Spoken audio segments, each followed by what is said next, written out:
I'd like to acknowledge Australia's First Nation people as the traditional custodians of the land, and for this episode in particular, the Boonwurrung people of the Kulin Nation. I pay my respects to their elders past, present and emerging.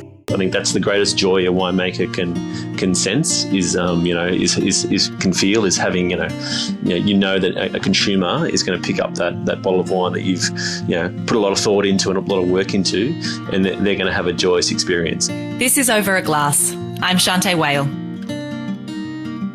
Tim Perrin is the Chief Winemaker at Port Phillip Estate, which also encompasses the renowned Kooyong vineyards in the Mornington Peninsula. A talented and ambitious winemaker, Tim is driven by a passion for crafting authentic wines while continually challenging the status quo. Hi Tim, thanks for joining me. Hi Shanteh, thanks very much. Pleasure to be here. Yeah, it's a long time coming. I'm sorry it's taken us so long, but you're a busy person. Yeah, it's always, you try to organise these things outside of harvest and things just get in the way and, life happens and family issues and all sorts of things, but it's good to finally sit down and have a chat. Yeah, it sure is. Now let's go back in time and talk about little Tacker Tim. I'd love to see a photo of you as a toddler. Where did you grow up? And tell me a little bit about kind of where wine entered your life. Yeah, so I grew up in Griffith in New South Wales, which is a country town in sort of the Riverina region, which does have a very large, I guess, a wine growing presence. But I'd never sort of wine wasn't a part of my life until university. I was actually studying to be a chemist of all things, and was looking at my job prospects, and I didn't really like the idea of being stuck in a lab the entirety of my life. So one of my friends at uni, he was doing the winemaking program, and I had a chat with him, and I was really sort of drawn to so there's so many differences in the sciences that were involved in winemaking. So I thought, yeah, why not? I'll just change courses midway through my degree and give wine a go. That actually makes a lot of sense because you are quite technical in the way that your brain works and the way that you kind of your ability to pull apart wines and then kind of fold them back in together and work out what's going on. Tell me a little bit about this unicorn wine moment that you had. Yes. So, obviously when I finished uni, I went back to Griffith and, worked for, a few of the large wine companies over there making a lot of commercial wine. But, premium wine was something that I was, I enjoyed drinking, but didn't really have the palate or the understanding of what these wines were. And I'm really thankful to Jim Chatto, who was the chief winemaker of McWilliams at the time. He started really introducing the commercial winemakers to premium wines and premium winemakers, and they would come in as guests for our allocation tastings, and they would score our wines, and we'd go out for dinner and we'd drink some amazing bottles and just talk wine in general. And it was Tim Kirk from Clonakilla. He was there for our Shiraz tasting, and he brought along a bottle of 1976 La Chapelle. And the way he spoke about that wine, it really resonated with me, and it was like a light bulb going off in my mind. It was like, wow, this is what premium wine is. And it was just great to get a further understanding of what it was. It's interesting that you talked about kind of Griffith and the Riverina in general of a region, because there is quite a bit of commercial wine, but there's some premium wine made out there. It's a lovely idea to work for a tiny little artisan company, but commercial wine is a big part of our industry. Do you still feel that that's important? Oh, look, I think it's incredibly important. It's still a large segment of the market, and I think making commercial wine to start with really gave me a good grounding for premium wine, because while commercial wine is everyone thinks it's big factory winemaking. The margins for error in commercial winemaking are actually a lot smaller because the fruit quality you start with isn't necessarily the best. So it really gave me an appreciation when I got to make premium wine of the quality of fruit that I was receiving. I've met and talked to a few different winemakers that are either started really small or started quite large, and both seem to be very important, but also, has given them a really good basis for kind of whatever they decide to do. Is it's kind of important to understand, these big opportunities, but also how to craft something really small batch as well. So it's nice to kind of see the spread that you can kind of put to your CV. Tell me a little bit about what you did after working for the wonderful Jim Chatto and where your career went from there. Yeah, so after leaving the Riverina, I got a job at Oak Ridge in the Yarra Valley. So that was my first sort of foray into premium winemaking, and it was great to learn under one of probably the best cool climate premium winemakers in the country, in David Bicknell. And I spent 7 years there, and we made some wonderful wines together. It was just a fantastic time. The Yarra Valley is such a happening place with so many good winemakers in the valley at the moment. And it was a great place just to learn and really get a sense of quality Chardonnay, quality Pinot, wonderful Cabernet, that are made from really great sites. And there's some really fantastic wine coming out of the Yarra at the moment. You were there with Carlos for 7 years. Give me a little snapshot of kind of what Tim Perrin was like walking into Oak Ridge and what Tim Perrin was like walking out. I think walking in, I was really excited my first day, and it was a bit of a baptism of fire. The 2016 vintage, I think it was the shortest vintage on record. I think I started 2 weeks before harvest, so I had to learn the site, the wines. I had to learn a lot very quickly, but thankfully I was quick enough on my feet, and Carlos kept me on. And that was just, I was overwhelmed, I guess, in 2016. But gradually I grew into it and, left, knowing a hell of a lot about, premium wine, wine judging, wine style. I mean, probably some of my favorite memories of that time are probably, just Carlos and I, on the tasting bench talking about wine, not necessarily our wines, but, other wines, other people's wines that we'd have for lunch, all sorts of things. It was a great experience. I've been lucky enough to have one lunch at Oak Ridge during vintage, and there was a lot of good wine going around. I'm sure that wasn't every lunchtime, but you did have a very great chef, or a few great chefs, a very good restaurant, and somebody that was passionate. Did you have some memorable lunches? Oh, certainly. Both Carlos and I are vintage babies. Our birthdays are both in March, so generally we have a decent birthday meal, and there was obviously always some decent wines getting poured on those days as well. I think duck, some duck dishes were on high rotation that week, so it was always a pleasure to have a nice confit duck with some delicious Pinot on your birthday. Oh, that sounds so good. I don't care how, much you hear it, but duck and Pinot, I know, you think, oh God, get a bit more creative. But for me, it is definitely up there with some of the best pairings in the world.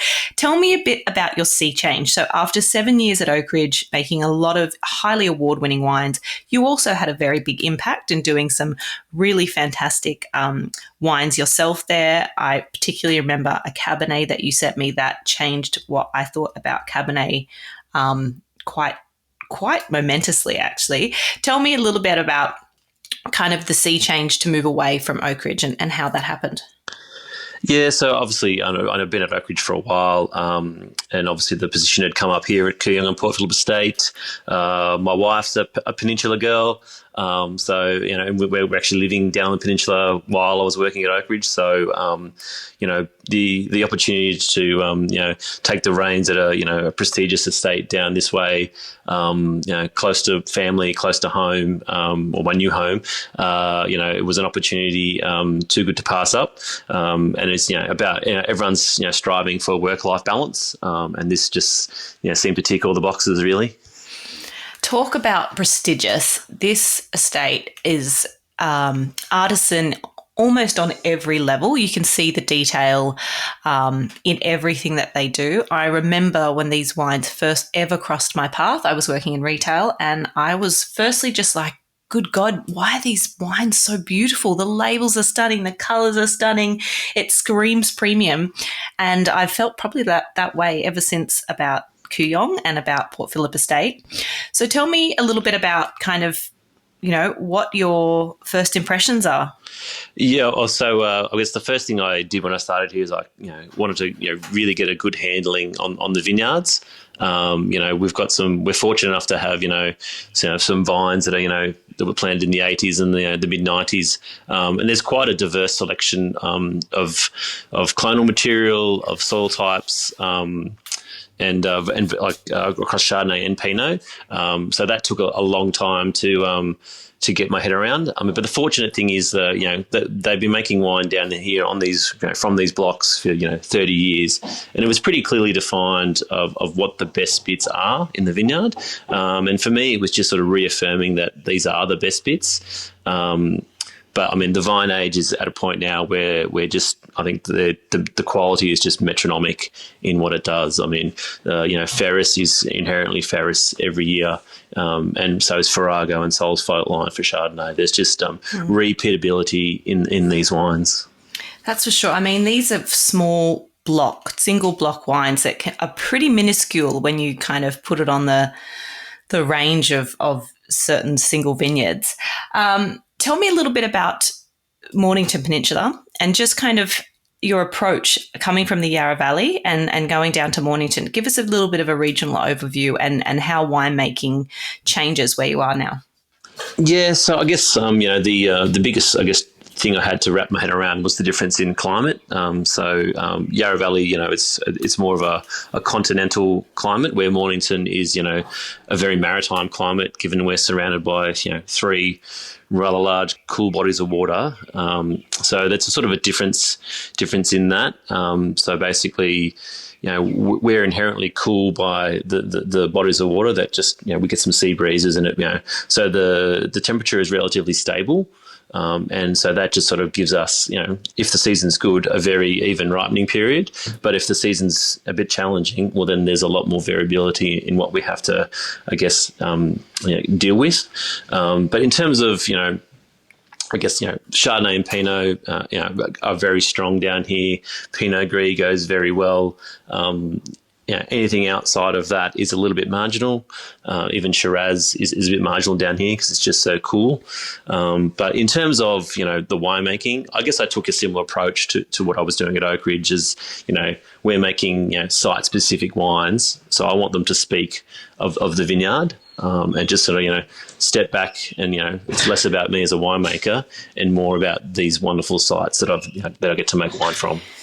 It's wonderful when you kind of talk about that, especially as somewhere like Port Phillip Estate is so established. Tell me about working with Glenn Haley or that crossover and what you learnt from his work, because he was there for quite some time.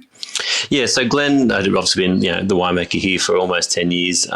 He'd done a fantastic job in terms of, laying the foundations for what we have here. I mean, we've got a wonderful, facility here to make wine in, which always helps. Everything is set out beautifully.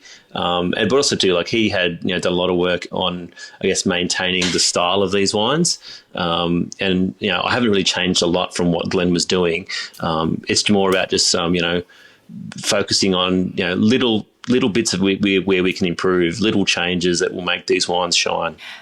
Tell me, when you think about the perfect job, if that is even such a thing, but you work for such an amazing company now. And at Oak Ridge, you also worked for an amazing company where you did have a lot of kind of freedom in certain aspects to kind of be creative. When you're working and, like you said, looking at wines and really trying to structure them and bring out the site, do you get that kind of freedom to be creative in your own way as well? Or do you have a hankering to make something weird and skinsy and do a little offshoot? Where does that balance come in? I think, winemakers, they always love to experiment. So, when you're making, single site, single vineyard wines, it's more about the vineyard. So you do have to sort of take a step back and just sort of be you're the conduit for quality on that one. But, to scratch this, I guess the experimental itch, it's always good to, I guess, have a little play with some trial batches and make some pilot wines. And that's we do some skin contact gris. We're playing around with whole bunches. We do a few other. We've got a Shiraz Pinot blend. We do a Nouveau Pinot. And we've obviously got the Amber Skinsy Gris, which is a fantastic wine. So it's nice just to have those little playthings in the cellar. But that's just a little side project for what we do. Our core focus is these single sites and these single vineyard wines. Oh, well, that's good to hear, because I know that you are a creative type, but also quite studious as well. Tell me a little bit about Mornington in general, and what do you think its strengths are? And if moving forward, what do you think we're going to see from Mornington just be the star in terms of varieties? Well, I think Pinot is obviously the king variety down here, and rightly so. It's it's the one, I guess, red variety that thrives down here. I think the first thing I noticed coming down here was the quality of the Chardonnay. I think it's a little bit underrated in my eyes. I think there's some fantastic Chardonnay being made down here from a lot of producers.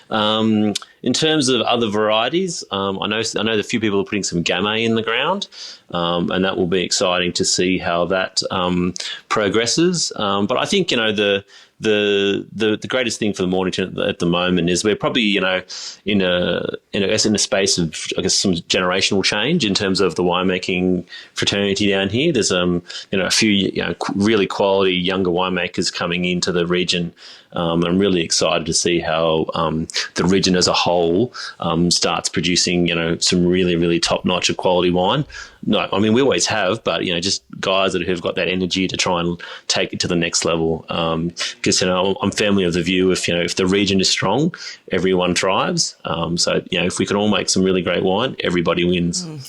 And Mornington, it does have this elitist kind of reputation because of this sheer quality and the price points of the wines. I mean, I always remember traveling down and thinking, you've got such strength in these brands that are really known for just like consistency and quality. And like you said, people that have been doing it for quite some time.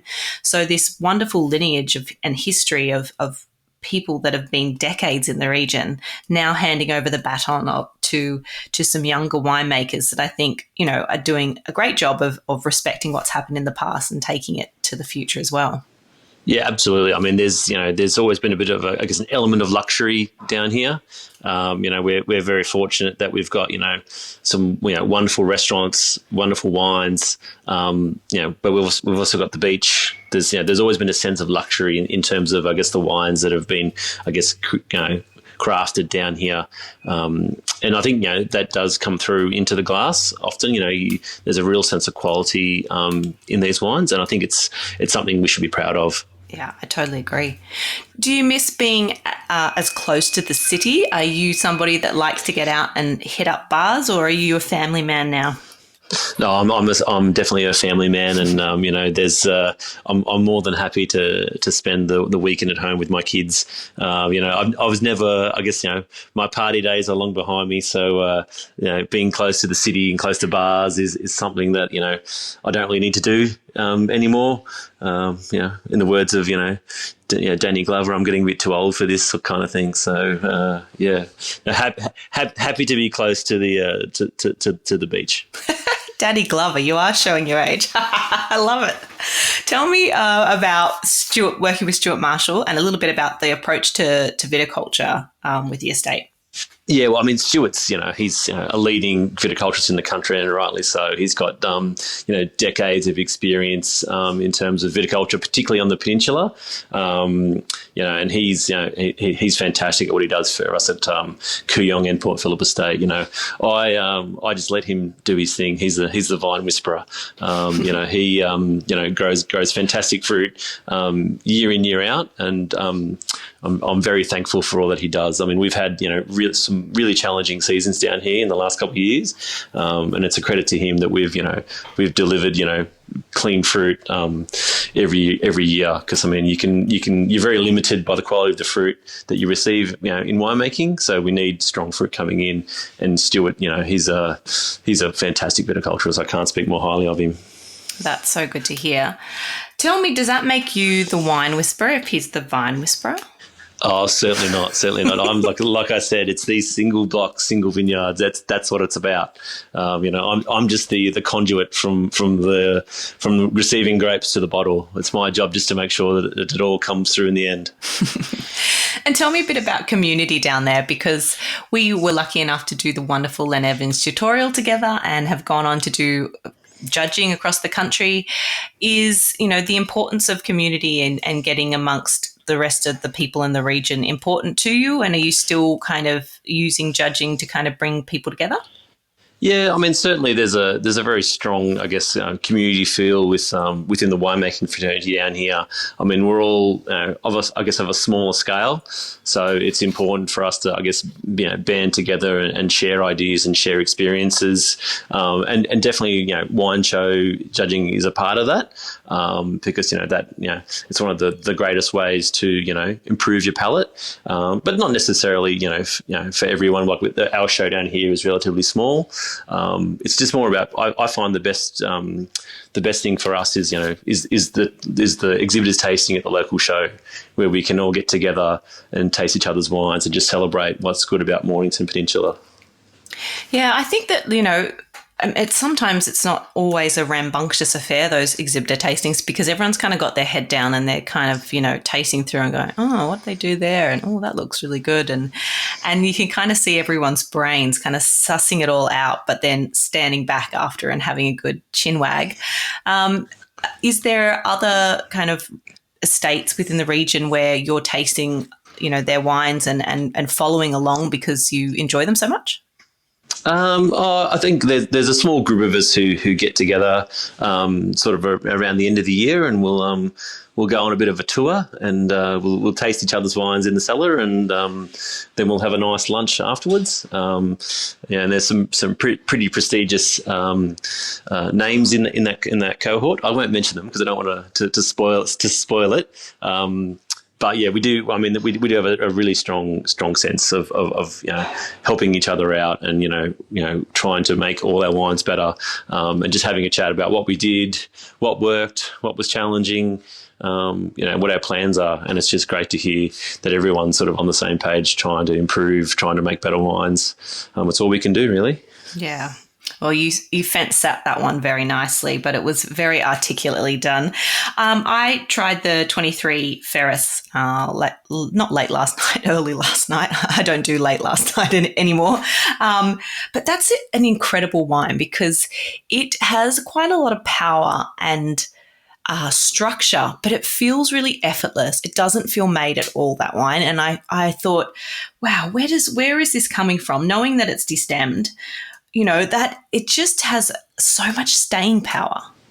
Yeah, I mean, Pinot in general, it's like the quality of the tannins is I guess basically what we try to emphasise in all our wines. But the Ferris block, it does. It might sound cliche, but there is, you do get a real gravelly sense. You can taste the ironstone, that's in that block, in that wine, and it's just a special bit of dirt with some 30-year-old vines on it now. So basically, it's got this wonderful perfume, this sense of elegance, but a real sense of structure in the tannin line. And I think that's what people love about Ferris. That they think people gravitate to that wine because it's they can see that it matches the name. Like they can really sense that gravelly iron sense in that wine, in those tannins. And I imagine, I actually don't know this, so I'm just making assumptions, but I imagine all of those colours on the labels have something to do with kind of the site itself. That certainly seems to be kind of what I've taken away from this. Even looking at something like the Nord, which has kind of got these kind of purpley colours, you could almost taste that in the fruit. Was that something deliberate that marketing went out to do? So we've obviously had this, the pastel range in these single blocks for a while, and Mears is blue because it's the closest to the body of water, And that's what Mears, actually the name of Mears means. It means close to water. Haven, it's green because it's surrounded by trees. Ferris is, that real irony, ferrisy colour. But Nord is a brand new wine. We had to, there's only so many colours in the palette, and that pastel purple was the right fit. But when we think about that block, we had to sort of, have a good look at it. It's one of the newer plantings on the property. It's only 15 years old, but it's planted at a high density. But the soil up there it's got a bit more sand in it. It's a real sandy soil up there.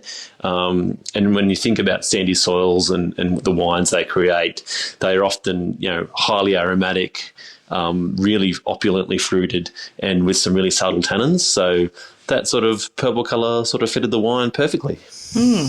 I have to say, the labels are sexy. They are. You kind of want to just put them out as like the whole range and just keep them on a shelf. I mean, I wouldn't do such a thing because I want to drink them, but they are a very sexy set of wines, I have to say. I actually sent them to some renowned podcasters that like colours, and they were like, oh, where can I get my hands on those? Simply for the colours, which is pretty bloody cool. Tell me a little bit about what you think some of the biggest mistakes are that people make with Pinot Noir in this country. I think a lot of people try to overmake it. I think it's one of those varieties that less is more.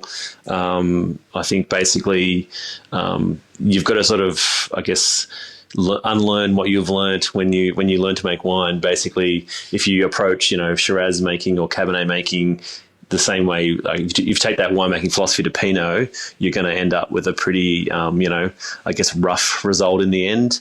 It's true what they say about Pinot. It does reflect the soil, it reflects the site, and it reflects the winemaker. It shows everything that you've ever done. So you've got to treat it with respect. You've got to treat it kindly. You've got to just back off on the extraction until you can sort of see the tannin in it, and then you can sort of go a bit harder. And Pinot, the tannin in Pinot is the most important thing, and it's getting that tannin extraction right. I think that's what people sometimes forget or don't focus on, and I think that's what makes the best Pinot, is that balance of that tannin and that lovely fruit. And you can kind of see that too when someone's built that tannin off oak, and it kind of pokes out in weird ways, can't you? Yeah, as you know, the best wines are all about balance, and oak's an important part of that, but it should never dominate the wine. It should never stick out. I mean, people, oak should just frame the fruit and that fruit tannin beautifully. Okay, so same question, but for Chardonnay. Same question. I think when we think about common mistakes. Well, I think oak's another one. I think that often people see oak as a flavour compound. I don't like seeing too much oak in my Chardonnays. I like to have, again, that perfect amount of balance. But it's also like, I think Chardonnay phenolics are quite important. So basically, how deep you're pressing the fruit to extract those phenolics. But when we think about white wine, all the flavours in the skins. So basically, if you want some really flavourful Chardonnay, you should be pressing those skins quite hard, but not too hard. It's finding that balance. Interesting. So tell me now, what is on the cards for you? What's your next big goals? And when you look back at a career, in this world of wine, what do you want to be your imprint? Oh, look, I'm a pretty humble guy for some pretty humble beginnings. I'm more than happy just to put down some roots down here on the peninsula and just to keep making fantastic wines from these fantastic sites. But I'd love people just to just know when they've picked up a bottle of Kooyong or Port Phillip Estate that they're going to have a great experience. I think that's the greatest joy a winemaker can sense is can feel, is having that a consumer is going to pick up that bottle of wine that you've put a lot of thought into and a lot of work into, and they're going to have a joyous experience. And they might not be wine people, wine lovers, but it's important that they enjoy what they're drinking. And if I can craft a legacy of producing quality wines that the consumers love, I think I can hang my hat and say I've done a good job. So Certainly. Well, I think you're definitely on the right track. And I think that, Port Phillip Estate is really lucky to have you and you them as well. I think the wines look stunning, and I'm really excited to kind of can see the trajectory that it's headed, and what a strong brand. I do want to know what you would drink if you could only drink 3 beverages for the rest of your life. What would they be and why? Well, I mean, I love Chardonnay in all its forms, but if I'm going to choose one, it's probably some Blanc de Blanc champagne. That's that's always a bit of a winner at my house. I think being a winemaker too, we get stuck about thinking about wine too much. So I'd probably go for number 2. I'd probably go some really flavorless lager. Maybe some Peroni Nastros. Nice. But it has to be brewed in Italy. Can't be the brewed in Australia stuff. That's nasty. And third, it probably has to be the humble gin and tonic. I think it's a classy drink. I'm not a classy person, but I need to have some sophistication in my life. So some gin and tonic just to cleanse the palate and have some nice refreshment. Oh, Tim, you're a good time. Champagne, flavourless beer, and gin and tonics. I mean, that's just asking for trouble if we get together. Yeah, absolutely. They go down pretty quick. Tim, I'm so excited for what's to come in your future and just following along. Really excited and just love chatting to you. And I'm so glad we got to do this. Yeah, thanks, Shanteh. It's been a long time coming, and it's great to speak with you after we've been planning this for a long time. So it's great to sit down and shoot the breeze. This is Over a Glass. I'm Shanteh Wale. Stay tuned for more stories from the world of wine and drinks. Listen in every Thursday on your podcast app. Follow us on Instagram at overaglasspod and contact us at overaglass@deepintheweeds.com.au.